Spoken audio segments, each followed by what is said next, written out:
All right, guys. Coach Slava here, ICA. So we're talking with Grandmaster Elshan. The summer just ended. We're off of our camps. Uh, Tell us about how the camps went this year. I know you had 2 weeks. You know. Yeah, thanks for having me. Well, the camps went really exciting for me.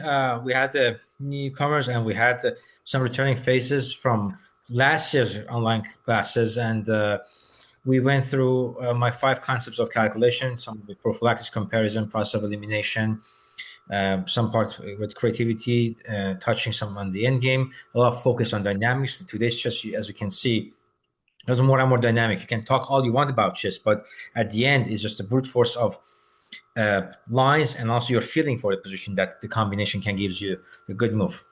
Chess has become extremely dynamic these days. So so that went really well.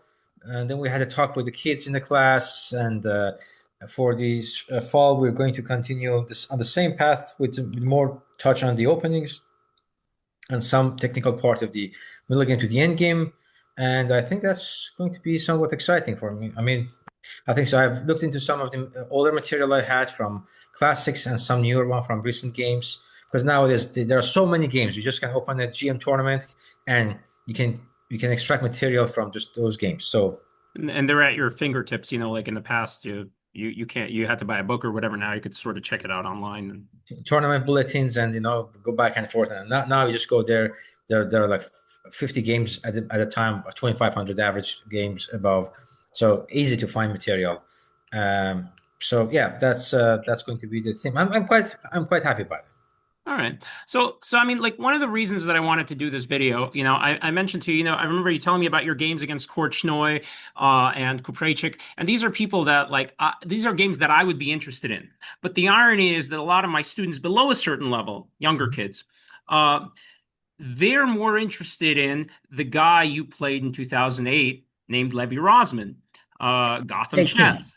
18, 18, 2000, I'm 2018. sorry, 2018. And the irony is that he actually went to that camp when he was a kid, the camp that you're coaching, with Grandmasters Yusupov and Chernin. So I'd like to talk about that game. Tell us what happened, the circumstances around the game, and then just share the screen and tell us about it. Yeah, so it was in the it was an online game. It was actually 17. My mistake. It was 17. Um, it was during the Pro Chess League. At the time, it was a hot thing. Playing online tournaments and team tournaments, and we don't have that many of those these days. So that was fun.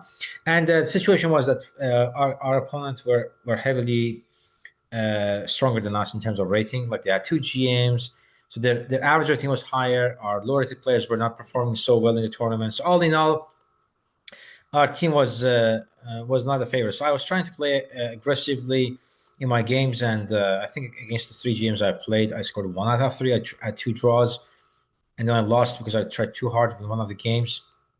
So we were losing the match. So I wasn't really caring as much in this game. And then the game started, and I tried to just play a quick and I actually had to let me share my screen. Yeah, and I might ask you some questions. I don't want to mess up your train of thought. Yes. As you go. So I might just. No worries. Yeah. If you let me share a screen because I cannot. So Oh, okay. Allow. Yeah. so yeah. So this was the game, and I'll try to remember what I just checked before. It's been a while. So I started like this, and I usually play the bishop before check or b6 or even c5. Wasn't in the mood for Benoni, and I felt b6 he has many lines that he can just play Hmm. and get in position. So I went for this. I thought if he goes e3, I can play some a6 some Chebanenko So or have it. this is where like I have a question. This is something I sort of explain to students. Like would this be like a Slav defense, semi-Slav defense? Is that what you Yes, would call it's it? semi stuff. Yeah, Yeah. semi stuff. Phoenix stuff. So as an example, like a student might ask me below a certain level, of course, why not play like D5 right away? And one of the things that I mention always, you guys are trying to like avoid certain lines. Let's say, like if you were to play D5 You and miss c5. say it again. So you miss c5. No, like if, for example, on move one, or if we go back to this, right? Ah, Like we transpose into the position, but with with d5 Yeah, coming on move 3 instead of move 1, let's say. yeah. Because if you start like this, a lot of people might play knight c3, and now you cannot get that same position because if you go c6, they have e4, and if you go knight f6, then they can play it this way, and they play the Carlsbad, which is not what you want. But when I played like this, the difference is that the way I played Hmm. is when I play c6 here, if they capture, I capture back. And if they go bishop g5, I have, let me remember. Um, I can play bishop f5, I think, or I can play g6 maybe. But the Yeah, idea yes. the idea being, I don't want to put you on the spot because like we're sort of Yeah, just but I think gaining. no, I can go sorry, bishop e7, queen c2, and now I can go g6. And if he goes e3, I have bishop f5. I can trade my bad bishop, and that's the point. Or I can transpose. Whereas in the other one, if I start this way, Mhm. c4, e6, knight c3, and knight f6. They go capture, capture. Now, I don't have exact luxury because opponent can go e3. I cannot go g6 because of queen f3. Or queen, yeah, yes. And anyways, bishop d3 next. And I cannot play bishop f5 because of queen f3. So This I is yeah, the yeah. the There idea are being to avoid certain lines certain that. lines, yes. That's why I entered it with that move order. So that we went this way, and then bishop g5. I played h6. I had some prep in capture on f6 from white side, so played bishop h4, and I took on c4, e4, and played b5. And this is called the Moscow variation of this semi stuff. I don't know. It's called Moscow, but I mean, it- without this, Mhm. without if I take on c4, this is Botvinnik, but this is called Moscow. So So I have a question here, and again, this is not like something that's on my level. I remember certain positions where white might play a4 to prevent b5, or is that not applicable here? no, here there's bishop b4, so no, that's not applicable here. That's not okay. This is the way to go, and here they usually play. What do they do? I mean, is it a trans? This is actually transposition now. Okay. He could play if he goes bishop e2. This is Moscow. Let me see. Does it have a name? What doesn't have a name? This is Moscow. Okay. Um, because I wanted to transpose. If I go first g5 and then b5, then I forced the Moscow. But here I gave him a chance for that. So when I go g5, he has to take. But then this is better for me. And then you play knight d2, and I just want to show everyone because this is quite complex, and I haven't studied this in a long time, and this opening is not fashionable anymore. Uh, so here, this appears to be a little bit better for me. So this knight d2 has it been played on the top level? Yeah, apparently they played. Hikaru and everyone play. But engine is not so thrilled. Okay, this is a very low depth, but on a higher depth is not that thrilled. So if they know, but I wasn't prepared. Maybe he was. Hmm. And anyways, I played it bad. I played bad. This c3, and then I was like, oops, I lost this to square d6. So I'm here toasted. So, but I was playing really fast, and he was taking his time. He was really taking his time.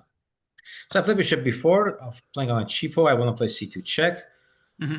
He could play the check on d6 first, queen c2, and I played knight d7. So I here again, I'm just playing fast. I know my position is busted, and what I did is that okay, I have to bring my pieces to the game. And I always tell the students when your position is bad, thinking doesn't make it any better. You have to play fast and according to the principles. Develop. I'm getting my pieces to the game. Hmm. Well, losing, yes, but let him figure it out. That There, that's mhm. That's one thing I like to mention. I mean, like you might know it's lost, but it doesn't. In one sense, the evaluation doesn't really help you because it's going to make you feel worse or something. You have to do it. You either play or you resign, right? So it makes yes, perfect sense. yes, that's very important, and I tell that to students on many occasions. So I played at bishop a5, bishop e2, and I played king f8. I was like, he's gonna keep play that check in at any point. It's a rapid game. Let me just make the move. So and I'm preparing bishop a6 by the way. This is also kind of a prophylactics. King f8. I'm avoiding a check on d6, so I'm trying to play bishop a6 here.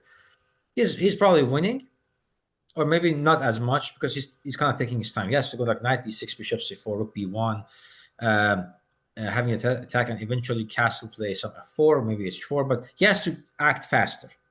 So you mentioned rook b1 at some point. Would that move would have helped the position at some? Just his dominance. I mean, not in particular something, but it's just his dominance. Okay. So just in part of it, like you don't give a counterplay on the b file. Okay. Yeah, king f8, h4.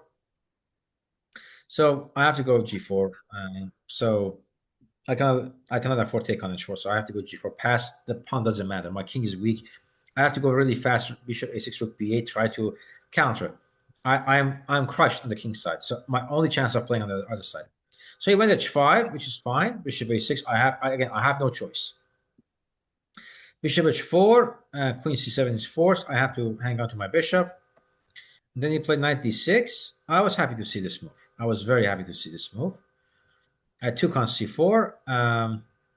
Idea is that, I mean, all my pieces are so bad. So getting rid of one piece makes me just happy. He took with the bishop, and I played queen b6. I'm attacking the pawn on d4. And I saw I have queen b2. And he took on f7. And he has a very strong point. If I capture queen g6, I'm getting checkmated. But then I simply play queen b2. Now if he captures, I take back. The queen's off the board. The knight's hanging. I capture with the check. I take the rook, promote, and then I take the knight. And if he just moves the queen, rook is hanging, and I can play c2 check. And then he resigns. So that was my chance. But I think here he cannot play rook b1 because I can take with the queen and play c2 check. So I think here castling was winning for him, or maybe much better. This must be really good for him. Yeah, I mean that rook b1 move. That's like it's like a meme or something. Oh, He does yeah, something. castle. You just have to avoid queen b2. Castle. I mean, I was going to capture this pawn, and he has to go rook a d1, and now knight f7 works. Yeah, So eventually that works. But yeah, he actually took a long time playing knight takes f7. So I think overall, being on a team of three GMs, he was putting a pressure on him at the time. Well, not, when you are the lower rated player on the team, you feel there's a pressure on you to score, and I think he wasn't doing that great in that match, anyways. But the other three GMs were wiping us, so it didn't matter that much. I think he was scoring here and there, drawing, and so I think it was like for him, he wanted to claim that, I mean, I'm contributing too. Maybe he was trying too hard in this game because I know his level, and this should not be too hard for him to win. mhm. But somehow, his most his speed felt nervous. When you play someone, you don't see the person. Of course, it's online, but his speed felt nervous. He just felt that he has to show some accuracy. So that was it. I see. Um, so I mean, one of the things that I wanted to mention beyond the fact that we're discussing, we're at an interesting time because like a lot of the videos I do Mhm. on this, I asked Grandmaster Yusupov against his game against Magnus or Coach Sean, when he played Caruana, and in those cases, those guys were, let's say, stronger players. In this case, we have an interesting situation where you are the stronger player. I mean, not saying anything. Levy played a great game here. I mean, he made a mistake, whatever. But he's, as I mentioned, sort of like a famous, like a personality. Mhm. And so we have like an interesting time in chess right now where, guys that there's a lot of YouTubers and streamers and they're not even, let's say, IMs, they're NMs or whatever. What do you think about that? Do you think that's like a good thing that people below a certain level, let's say, below your level can get an audience, become popular with chess? Yeah, well, I mean, obviously, in terms of the chess business, he's like way higher than me. Sure. And if you want to see it that way, I think it's nice. I think just it should not. My problem is that my students go see his content as the way chess must be played, and that's dangerous. Levy helps chess tremendously by bringing general knowledge to public audience, and we all love that. I love that. But if you go and see a video on certain opening and say it crashes this, it does that, I wish this was that simple. If it was that simple, I wouldn't be just 2600 at my peak. I would probably make it to 2700. That's not that easy, and that's the part I am a little worried. I try to tell people about it, and yeah, that's yeah. No, I understand. I understand exactly what you're talking about because, one of the things that, like let's say at my level, like student comes to me and says, I want to learn an opening. And what they're really asking for is an opening trap. That's the way they understand it because they see the video that says crush so and so with a trap. And now, and I explained that, the goal of an opening, I don't know if, you can confirm or deny this. The goal of an opening is, you're going to play a middle game. You're going to have some advantage if both players play correctly, maybe. Maybe it'll make it hard for the guy to equalize. But there's a difference between an opening and a trap, whereas the way it's presented on YouTube, at least the way I'm seeing it, is that they're presenting traps as openings, and it's two different things. Yes, well, I mean, again, there are many good sides, and there are many. Just yeah, people have to know that's great what he does, but just well, again, my audience are serious players. I mean, even if there's a 1300 I'm teaching, it's a serious 1300 who wants to become 1600. So when you're working with someone, the path to that growth, and you don't want to be 1600 10 years down the road. You want to be 1600 next year as a young player. So you want to like increase your rating by a year or so. So for one to that happen, they have to go a certain path, and you cannot do it through YouTube.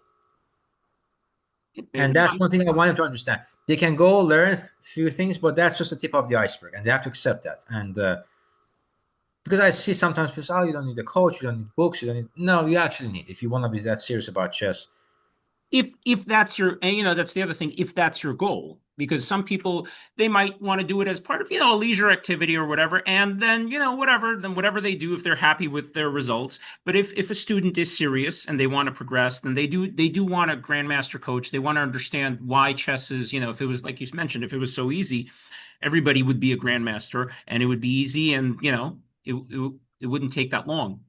So I mean, I absolutely agree with you, but I do understand, like, it's important that kids enjoy it. And so this is not a matter of, like, sometimes the kids go like, "Do you hate Levy?" Or I'm like, no, I think it's actually it's a benefit to chess in general. I tell kids if you like it, great. Like, but once you want to get, as you mentioned, past a certain level, you're gonna need something a little more substantive.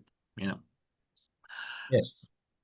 All right. Yeah, I mean, yeah. Well, I'm just glad what he's doing. I'm glad about that. I just want the people understand that there are two different audiences to it, and the people have to know where they are. There are chess. People come to me, oh, I want to be good at chess. I said, you want to learn London? Go see what Levy says on YouTube, or other people, not just Levy, because they just are having fun. They want to learn something to play with their friends in the office or whatever. Yeah, yeah, yeah. I don't want them to spend their money with me. But if you are serious about chess, then that doesn't help you. So it all comes down to what kind of an audience of chess you are and what kind of a level of progress you're seeking.